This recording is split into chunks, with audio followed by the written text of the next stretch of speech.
Saya hanya ingin menyampaikan bahwa hampir semua kota yang ada di Indonesia saat ini parah sekali. Ya. Padahal dinas PU itu kan dinas tata kota dan sebagainya di tingkat pusat ada, tingkat provinsi ada, di tingkat kabupaten dan kota ada. Tapi mengapa soal jalan raya itu sendiri tidak pernah selesai? Kita bisa bayangkan jalan yang begitu besar misalnya, tetapi gotnya sangat kecil gitu. Apa mereka tidak pernah berhitung berapa curah hujan yang bakal terjadi gitu. Kadang-kadang kita bingung. Yang kedua, mereka tidak pernah berpikir jalan raya itu apakah semuanya orang Indonesia harus pakai mobil? Kan tidak gitu. Ada rakyat Indonesia akan menggunakan kendaraan sepeda gitu, ya kan. Ada orang suka berjalan gitu. Tapi kita tidak disediakan untuk pejalan kaki. Untuk berjalan kaki itu sekarang di jalan raya itu terancam. Berjalan kaki di jalan raya di kota-kota kita hampir seluruh Indonesia itu ancamannya maut, itu bahaya. Karena tidak ada fasilitas pejalan kaki yang baik. Untuk bersepeda apalagi gitu. Bersepeda kita harus mengayuh sepeda di tengah-tengah mobil yang begitu rapat ya, dan taruhannya juga nyawa.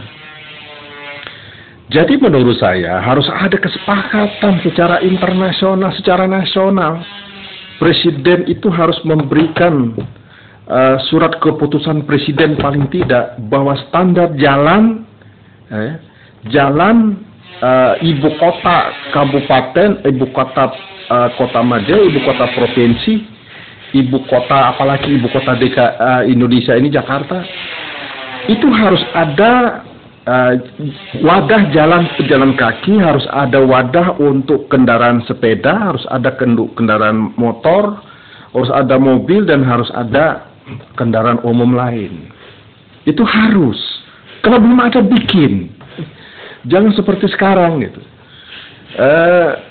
Saya sebenarnya tidak begitu setuju kemudian abang-abang becak yang menjadi ciri khas Jakarta itu kemudian dihilangkan. Jangan, buatlah jalur memang khusus jalur becak di jalan itu. Sehingga ketika orang dari satu gedung ke gedung yang lain sebetulnya tidak perlu membawa mobil gitu. Tidak perlu naik kendaraan lain. Mereka cukup naik becak. Ya orang jaraknya cuma mungkin hanya 500 meter ya kan. Cukup naik becak saja, sehingga Jakarta punya nilai tambah dibandingkan kota-kota internasional lain gitu. Kita masih punya becak, dan becak itu amat menarik gitu. Ini kenapa dihilangkan? Tidak usah dong. Ya, itu satu. Yang kedua, kenapa di jalan raya itu tidak pernah ada koordinasi antara PU gitu ya? PU, kemudian PLN, kemudian Telkom gitu, kemudian gas gitu ya. Saya menyaksikan gitu betapa jalan yang sering saya lalui setahun itu saja bisa dibongkar sampai ya 4-5 kali gitu, dan setiap pembongkaran itu menimbulkan macet luar biasa. Ya kemudian Telkom membongkar kabelnya, terjadilah kemacetan. Setelah Telkom membongkar kabel, datanglah PAM membetulkan jalur pipa PAM, ya kan. Setelah PAM selesai, datanglah gas, memperbaiki jalur gasnya, atau kemudian timbul lagi dinas pertamanan bikin taman gitu dan sebagainya. Kemudian PU datang lagi memperbaiki gotnya, ya tinggallah seperti itu.